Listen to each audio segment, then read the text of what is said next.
السلام علیکم ورحمۃ اللہ وبرکاتہ۔ دوستو کیا حال ہے؟ امید کرتا ہوں سب ٹھیک ٹھاک ہوں گے۔ جو ہم کسی کے جو عملیات میں اعداد نکالتے ہیں تو اس کے بارے میں بھی ہمیں رہنمائی ہونی چاہیے، پتہ ہونا چاہیے کہ اعداد کیا چیز ہیں اور ان کا مقصد کیا ہے۔ دیکھیں، اعداد ہوتے ہیں کہ آپ نے کوئی بھی نام ہے، مثال کے طور پہ کوئی نام ہے تو اس نام کے اگر آپ اعداد نکالیں گے تو آگے اس کا کچھ کر سکتے ہیں۔ کوئی بھی مثلا محبت کے طویل لکھنے، شادی کے، خوشی کے، غمی کے، برباد کرنے کے، کاروبار کے، یا کوئی سوال پوچھ رہے ہیں تو اعداد کام آتے ہیں، علم الاعداد جس کو بولتے ہیں۔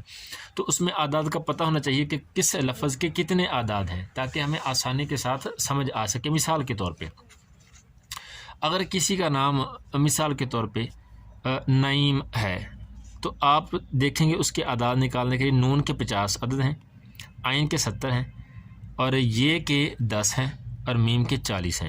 ٹھیک ہے، تو یہ اگر 50 اور 70 10 اور 40 جمع کیے تو یہ 170 ہو گئے، تو اس کے اعداد 170 ہوئے۔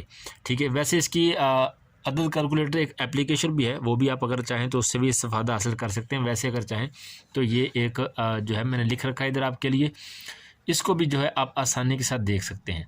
ٹھیک ہے، اور اس کے علاوہ میں نے لکھا تھا، میں آپ کو بتاتا ہوں، یہ ہے اعداد نکالنے کے لیے، یعنی اگر آپ کسی کا نام وغیرہ آپ کو پتہ ہو تو آپ نے اس کے اعداد بھی نکالنے ہیں۔ اعداد نکالیں گے تو پھر اس میں یہ ہے کہ آپ کے لیے آگے اس کے سوال جواب لینے بالکل آسان ہو جائیں گے۔ اگر اعداد کا آپ کو پتہ نہیں ہوگا تو پھر آپ کے لیے بہت زیادہ مشکل ہو جائے گی، تو اس لیے اعداد آپ کو آنے چاہیے۔ تو میں آپ کو اعداد بتاتا ہوں، یہ بالکل آسان اور اس میں بہت گہرائی بھی ہے اور ہر حرف اس میں آ جاتا ہے۔ جیسے مثال کے طور پہ آپ یہ دیکھیں گے، الف مدہ ہو، الف ہو یا حمزہ ہو، اس کا ایک عدد ہے، بے پے کے 2 ہیں، کیونکہ ظاہر سی بات ہے اب سارے عربی والے حرف نہیں، کسی کا اردو والے الفاظ بھی شامل ہوتے، جیسے گاف ہے تو کاف اور گاف کے ایک ہی ہیں 20۔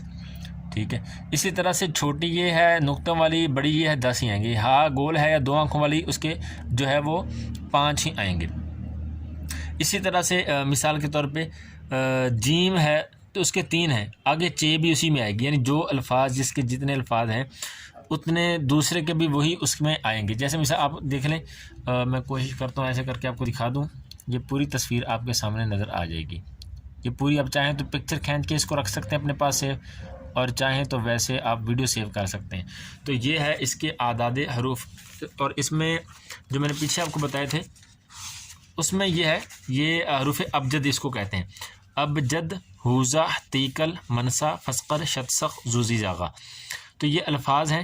اس میں دیکھیں یہ با کے 2 ہیں تو آگے جیم آ گیا، پے کے یہاں پہ نہیں لکھے تو پے کے ادھر سے ہم ڈھونڈ لیں گے کہ جو بے کے ہیں وہی پے کے ہیں، تو اس طرح سے آسانی رہے گی کہ جو الفاظ یہاں نہیں ہے تو اس کے اعداد کیسے نکالیں گے، اس سے پیچھے والا الفاظ دیکھ کے۔ جیسے مثال کے طور پہ یہاں پر کاف کے بعد گاف نہیں ہے تو ہم گاف کے اعداد بھی وہی لیں گے جو کاف کے ہیں۔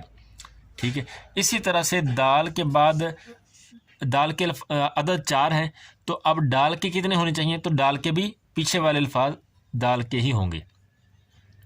اسی طرح جو الفاظ یہاں پر نہیں ہے ان حروف ابجد میں تو اس کے اگر اعداد لیں گے تو اس سے پیچھے والے الفاظ کے اعداد لے لیں گے۔ امید ہے آپ کو سمجھ آئی ہوگی، اور پھر بھی اگر کوئی مشکل کو دشواری ہو یا آپ کو نہ سمجھ آئی ہو تو آپ بلا جھجک کامنٹ میں رابطہ کر لیں، انشاءاللہ کوشش کی جائے گی مکمل رہنمائی کی۔ جزاک اللہ خیر۔ السلام علیکم ورحمۃ اللہ وبرکاتہ۔